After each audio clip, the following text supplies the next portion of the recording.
বর্ষা তুলি আপনি লিখেছেন, পুত্র সন্তান লাভের জন্য দোয়া করলে কি গুনাহ হবে? না, পুত্র সন্তান লাভের জন্য দোয়া করলে গুনাহ হতে যাবে কেন? আপনি আল্লাহর কাছে পুত্র সন্তান চাইতে পারেন, কন্যা সন্তান চাইতে পারেন। তবে আমাদের মাথায় রাখা উচিত যে আমরা সবচেয়ে বেশি আল্লাহর কাছে যে জিনিসটা চাইবো সেটা হলো যে নেক সন্তান। নেক সন্তান, ভালো সন্তান, পুত্র হোক আর কন্যা হোক, সেটা আমাদের সৌভাগ্যের কারণ হবে দুনিয়া এবং আখিরাতে। সন্তান যদি নেক, সৎ, আল্লাহ ভীরু এবং আমার বাধ্যগত ভালো সন্তান না হয়, তাহলে সে সন্তান ছেলে হোক আর মেয়ে হোক, সেটি আমাদের দুর্ভোগের কারণ হতে পারে। এ ধরনের নজির আমাদের সামনে অনেক আছে। এজন্য আমাদের আল্লাহ তাআলার কাছে নেক সন্তান চাওয়া উচিত। নবীদের দোয়ার দিকে খেয়াল করলে দেখবো আমরা যে ইব্রাহিম আলাইহিসসালাম, জাকারিয়া আলাইহিসসালাম, বিভিন্ন নবী রাসূলগণ আল্লাহর কাছে সন্তান চেয়েছেন।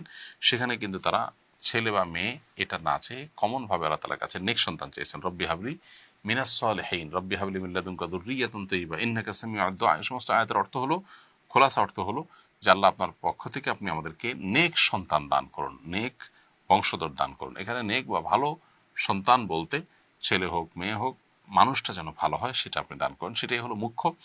সেটাই চাওয়া নবী সাল্লাল্লাহু আলাইহি ওয়াসাল্লাম আমাদেরকে শিক্ষা দিয়েছে। বিধায় আমরা সন্তান চাইলে সেভাবে চাইবো, পুত্র বা কন্যা আলাদা করে না। আমি যাকে আশা করছি পুত্র হয়ে সে অনেক ভালো হবে, ভালো কাজ করবে, হয়তো আল্লাহর ইলমে ব্যাপারটা সেরকম না। এজন্য বিষয়টাকে আল্লাহর উপরে ছেড়ে দেওয়াটাই হলো উত্তম এবং বেটার।